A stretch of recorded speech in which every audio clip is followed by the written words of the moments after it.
What's up guys, Chris Guy here. Today I'm going to be explaining the short film Space Butt, which was written and directed by yours truly. Alright, so let's get to it.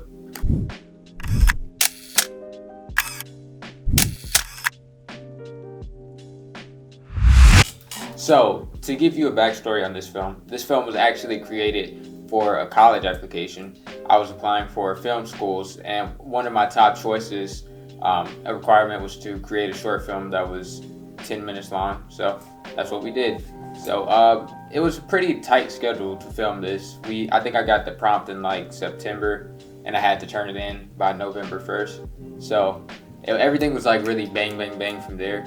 I would say the motivation for this type of film was just that I like explosions, I like science fiction, and that's just something I've enjoyed since I was a kid. So I was just like, if I'm gonna make a short film, let's make something that I enjoy. So the script to the film is like very straightforward. It's very simple, but I think the actors really added depth to the characters. Added like a three-dimensional world to the film. To be able to work with like Grant and Isaiah and Kendall, especially with like Grant, because he's like Luke Skywalker. He's Luke Skywalker in Obi-Wan Kenobi. So, and Star Wars is probably my favorite franchise, like between Star Wars and Marvel.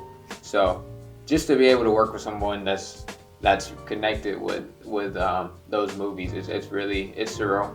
And I'm sure one day, I don't even realize like the scope of it, but one day I'll probably look back and be like, whoa, I work with Luke Skywalker. So, that's cool.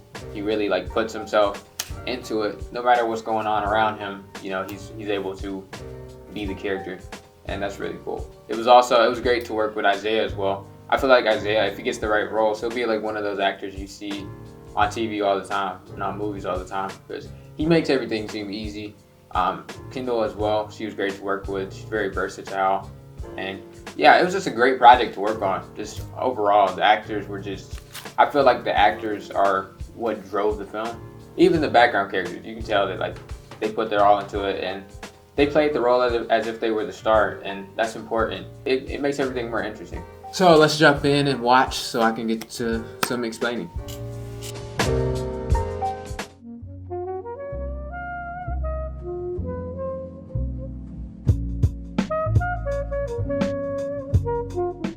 So right off the bat, we see that the film kind of throws you straight into the action. That's something that I like to do. That's something that I like to see other films do, is like not waste any time. I feel like when you waste time on a film, you can you lose audience members. I love action, as I said earlier, and so I want to get straight to it, So I don't want to waste any time. So we feel that like adrenaline pumping music from the beginning, and then we just throw you into it. So we can see here that they look up when they hear like a spacecraft arriving, and so in the spacecraft, the idea is that there are space assassins after them, and they fled to another planet, and now the space assassins are coming to where they are, and they are after specifically Grant's character. We don't know why, but in the story, Kendall's character has to protect Grant's character, and that's basically it's a simple survival story. It's like a primal story that bad guys are after a good kid, and the big sister has to protect him. So pretty easy to follow, and then you just add some action in there, and that spices everything up. So yeah, and we can see from the actors that there are stakes to this chase. Like they're actually afraid, or at least the kid is afraid. Julian, or Grant's character, is afraid.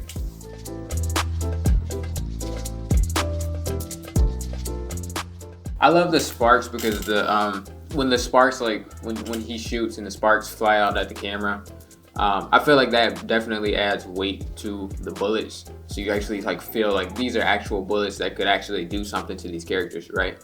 And I think every little detail counts. So having that there is definitely something that I intended to do.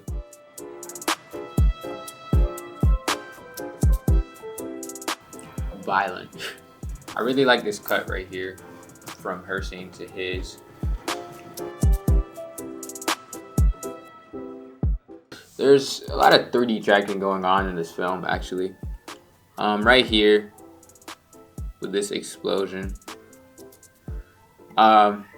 So the camera was moving on the shot. The camera is pretty much moving on almost every shot in the film because we shot, I would say like 85% of it with gimbal. So whenever I would have to add visual effects, I would have to camera track everything.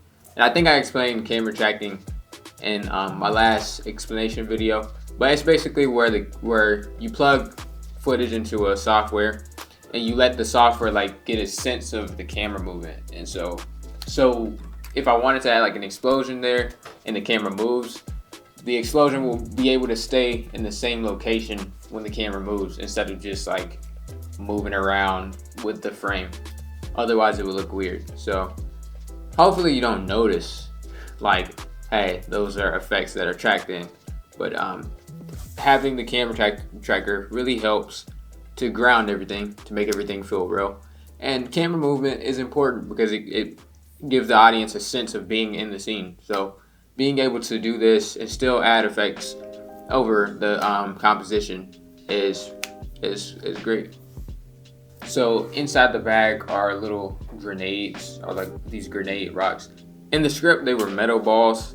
A lot of times the script and what you see in the end product are just different, right? Sometimes it's because things look good on camera, or things may look good in your mind, but not actually look good on camera. So you essentially go with what looks best. And for this, I felt like the rocks would fit in with the with like the environment of the film. So to expand upon the 3D tracking part, you see how as he moves through the scene, everything stays in its position, and that's thanks to 3D tracking.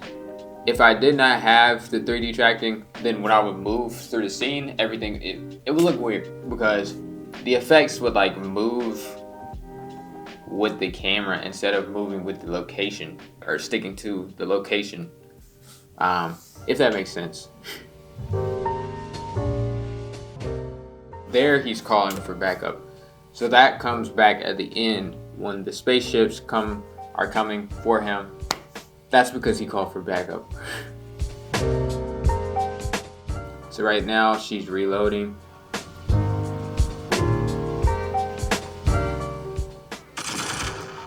He just barely misses her. That's another VFX shot right here. This was definitely not there before. I had to 3D track that as well. It's very easy to track things that are like in the woods, because if you can tell, this tree has a lot of details on it, and so things with detail are easy to track because you have a lot of like different colors that you can. I guess the computer software, it works better when things are of different colors and of different contrast and everything like that. If this was just like a flat white wall, it would be hard to track because there's no data there to know like how this wall moves up and down, right? So with the tree, it's pretty easy to track, and that's one of the things that I liked about this location, is that it works very well for visual effects purposes. So it's weird shooting a sci-fi film, like when you're actually shooting it, because you don't see the effects. So it's like pew pew pew, like it's weird because nothing's coming out of the gun when you shoot it, right? Until after you go back and edit the film.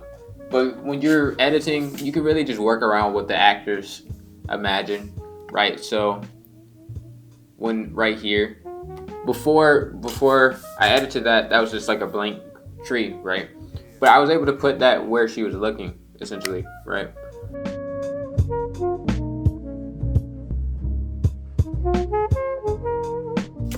So he's talking through the glasses. The idea is that he has like this telekinetic force, or whatever you want to call it, but he's able to talk without actually opening his mouth. I thought that would be something that would just make him more like a villain, I guess, and different from our protagonist, right? So if you can tell, the glasses, they light up as he talks, right? And then later on, when she knocks the glasses off, and he's actually talking, they're not glowing anymore. So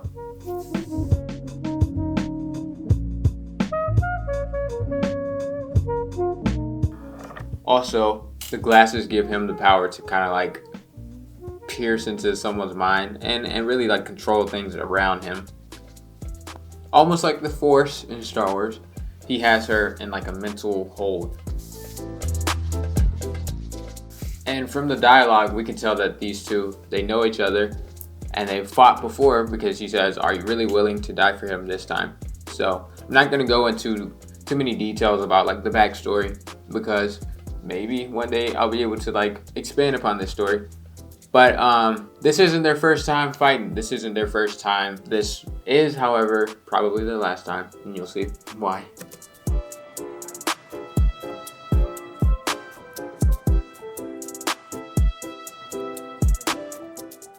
That was probably the coolest shot in like the whole film. That was another shot that was tracked. All of the embers, the laser, of course, that was 3D. Originally, the script said that he would catch the bullet, right, and then, or catch the laser and make it go into like a tree or something. Obviously, there's no tree right here, so a lot of times you film something and you film it differently than what's in the script, and so when you edit it differently than what's in the script. So instead of making it go into a tree and exploding a tree or something like that, just a simple erasing the laser. And that works here, and it looks pretty cool.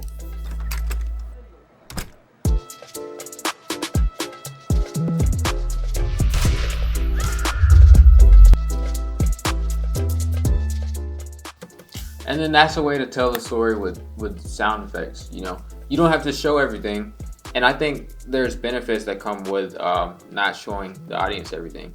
Like, we don't actually see what's happening with Grant at this time. We can hear it though. So it's almost like a foreshadowing that, oh, something bad's about to happen, right? Or it gives you the false sense that maybe he's already dead. So it makes your heart pump even more.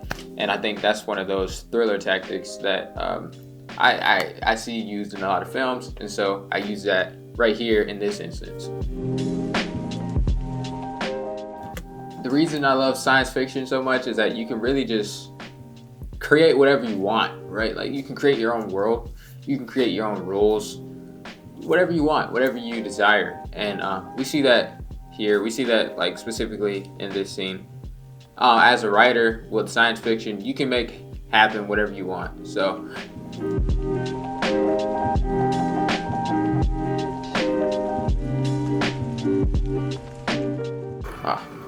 poor Isaiah. Rest in peace.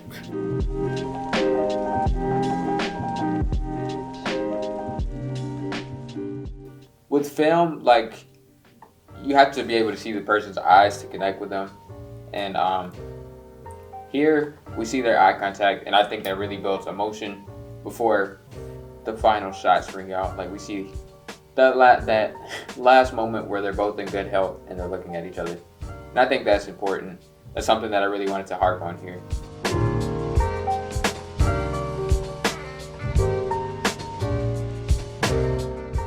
There's a very drastic change in the sunlight, and that was just like natural. Like, we shot the film on this particular day. We shot it in chronological order. So we shot the scene where Grant was being held at gunpoint, and then we took like a couple of minutes to rearrange some stuff. And then by the time we shot this scene, the sun had really like gone down. And that's one of those things that when you shoot outside, you have to just be mindful of the sun and like the daylight. But I think it works for the scene because at this moment, emotionally, there's darkness. So I think it makes sense that it goes from bright to dim.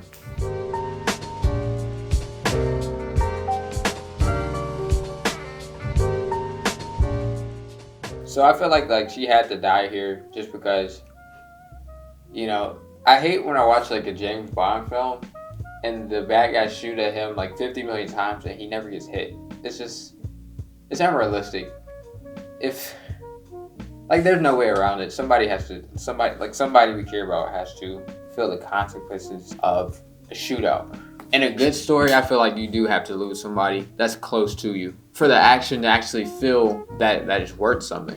If a character goes through an entire film and every time we know nothing's going to happen to him, every time we know nothing's going to happen to his partner, we're just not going to be as interested in like the action of the film. So here we see the consequences. So I think that adds weight to the all of the previous scenes, because we're trying to keep this person alive and then you just can't do it at the end. This is my personal favorite shot. It's a shot of Grant, and it just looks very like, I don't know, it looks so like you can really feel this world, right? Her footage or her coverage is steady, is locked down. But when it goes to Grant's coverage, his footage is like it's moving around a little bit. And that's just to signify that he doesn't know what to do, right? He's emotionally unstable right now because his older sister is dying, right? So her shot is steady just because, you know, it's to symbolize death, and that death is just steady.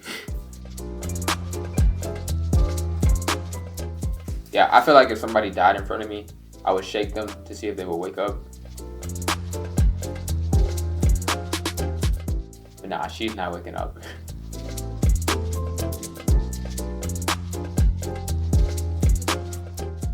He plays this so well. Just the actors in this are phenomenal.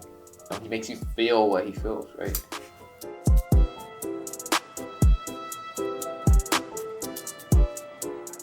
So now, here comes the backup. And this time he's looking at him like, I can take care of myself now. And his hands are shaky when he picks up the gun because he's never actually shot anyone. Like throughout the film, he only threw grenades. He never actually shot a gun. So I think Grant really liked holding the gun though. I think he was a little sad that his character didn't get to shoot anyone, but it is what it is. I felt like the gun takes away a sense of innocence, and for the majority of the film, I want this character to be like someone that like we have to protect, and so I think innocence is very important for this character in particular, at least up until this point. So now he looks up and he's like, "I'm gonna get you." I think the ending really fits the film well. It gives you a sense of like, okay, even though this sad thing just happened, there's still hope, right? And there's still some action to be had. So this film was actually part of a longer film that I wrote. Well, it's not part of, it's more of a prequel to a feature film that I wrote, or at least a longer script that I wrote. The longer script focuses on Grant's character when he's a teenager and he's recovering from the loss of his sister and the loss of his parents.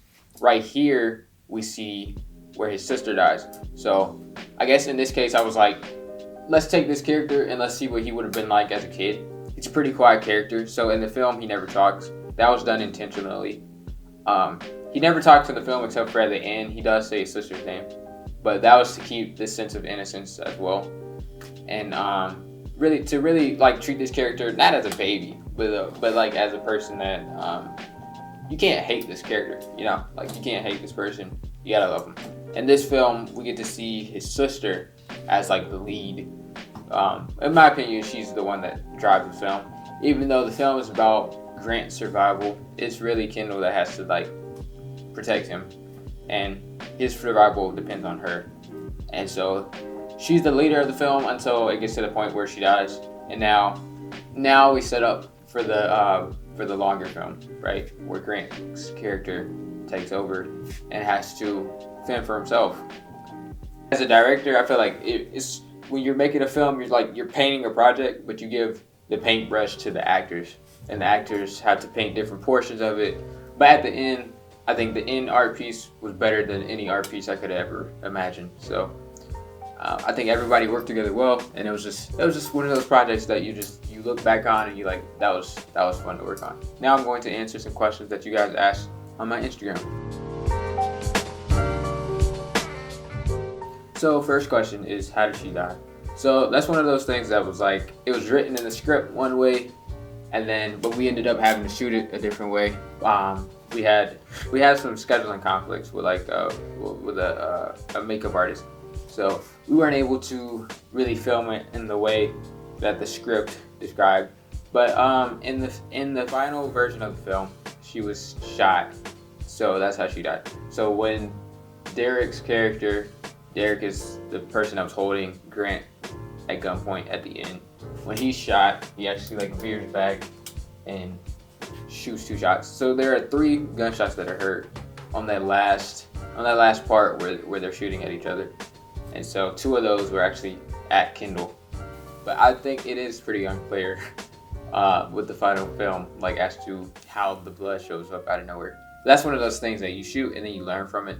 So we didn't have any time to like reshoot that, so we just kind of had to roll with it. Will there be a sequel? So I plan to, at some point in the future, expand upon this story, hopefully with the longer script.